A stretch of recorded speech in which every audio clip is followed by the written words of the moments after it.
ଭାରତ ମାତା କି ଜୟ, ବନ୍ଦେ ମାତରମ୍। ସମସ୍ତଙ୍କ ହିତ ପାଇଁ ଯାହା ପ୍ରଯୁଜ୍ୟ, ଯାହା ଜଣେ ଅଙ୍ଗନବାଡ଼ି କର୍ମୀ ପାଇବା ନିହାତି ଦରକାର, ସେହି ଦାବି ହିଁ ସରକାରଙ୍କ ନିକଟରେ ସର୍ବଦା ଉପସ୍ଥାପନା କରିଥାଏ all Odisha anganwadi ladies workers association. ଅଣ୍ଡାର ମୂଲ୍ୟ ବୃଦ୍ଧି ପାଇଁ ବାରମ୍ବାର ଲିଖିତ ଜଣାଇବା ସହ ଆଲୋଚନା ମାଧ୍ୟମରେ ଦାବି କରାଯାଇଛି ସଂଗଠନ ପକ୍ଷରୁ।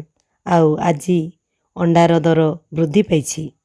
ଏଣୁ ସମସ୍ତ ଅଙ୍ଗନବାଡ଼ି କର୍ମୀ ଭଉଣୀମାନଙ୍କୁ ଅନୁରୋଧ, ପୂର୍ବରୁ ଯେମିତି ମେନୁ ଥିଲା ବର୍ତ୍ତମାନ ସେହି ପ୍ରକାର ଅଣ୍ଡା THR ତଥା ଗରମ ରନ୍ଧା ଖାଦ୍ୟରେ ଦେବେ। ଏଥିରେ ଜମାରୁ ଖିଲାପି କରିବେ ନାହିଁ, ନଚେତ୍ କେହି କାହା ପିଠିରେ ପଡ଼ିବେନି। କାରଣ ଏହାର ଚିଠି ବି ଆସିଯାଇଛି।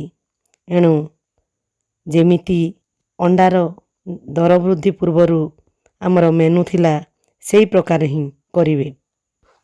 ଆଉ ରହିଲା, ଯେତେବେଳେ ସୁଭଦ୍ରା ଯୋଜନାର ଶୁଭାରମ୍ଭ ହେଲା, ଅଙ୍ଗନବାଡ଼ି କର୍ମୀଙ୍କୁ ଫର୍ମ ବଣ୍ଟନ ପୂରଣ ପ୍ରାୟ ସମସ୍ତ ଦାୟିତ୍ୱ ଦିଆଯାଇଥିଲା। କିନ୍ତୁ ତାଙ୍କୁ କ'ଣ ମିଳିବ କ'ଣ ନ ମିଳିବ କିଛି କୁହାଯାଇ ନଥିଲା। ହେଲେ ସୁଭଦ୍ରା କାମ ଏତେ ଜୋରରେ ବଢ଼ିଗଲା ଯେ ଅଙ୍ଗନବାଡ଼ି କର୍ମୀମାନେ କାର୍ଯ୍ୟଭାର ନେଇ ଅତ୍ୟନ୍ତ ଚାପଗ୍ରସ୍ତ ହୋଇ ରହିବାକୁ ଲାଗିଲେ।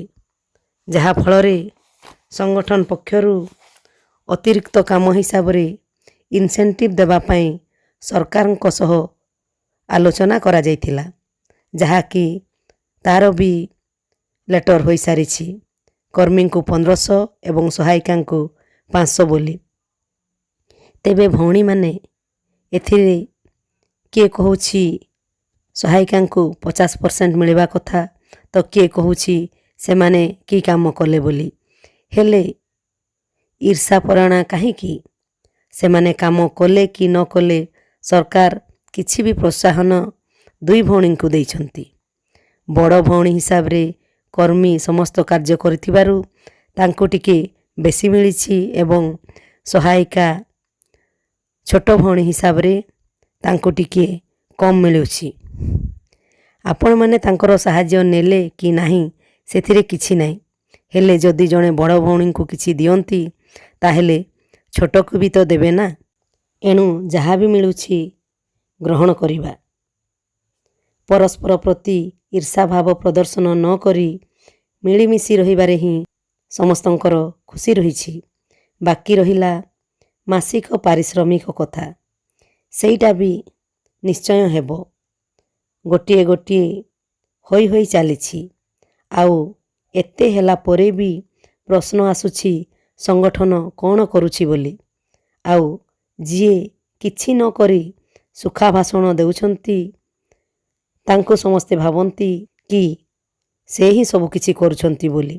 କିନ୍ତୁ ନିଜ ଆଖି ଖୋଲିକି ଦେଖନ୍ତୁ, କିଏ ଆପଣମାନଙ୍କ ପାଇଁ ଲଢ଼େଇ କରୁଛି, ଆଉ କିଏ ଆପଣଙ୍କର ସହିତ ସର୍ବଦା ରହି ଆପଣଙ୍କ ସହିତ ସାମିଲ ହୋଇ ଆପଣମାନଙ୍କର ଆମ ସମସ୍ତଙ୍କର ହିତ ପାଇଁ କାର୍ଯ୍ୟ କରୁଛି। ଥରେ ନିଶ୍ଚିତ ରୂପେ ନିଜ ହୃଦୟରୁ ଚିନ୍ତା କରନ୍ତୁ। ଧନ୍ୟବାଦ।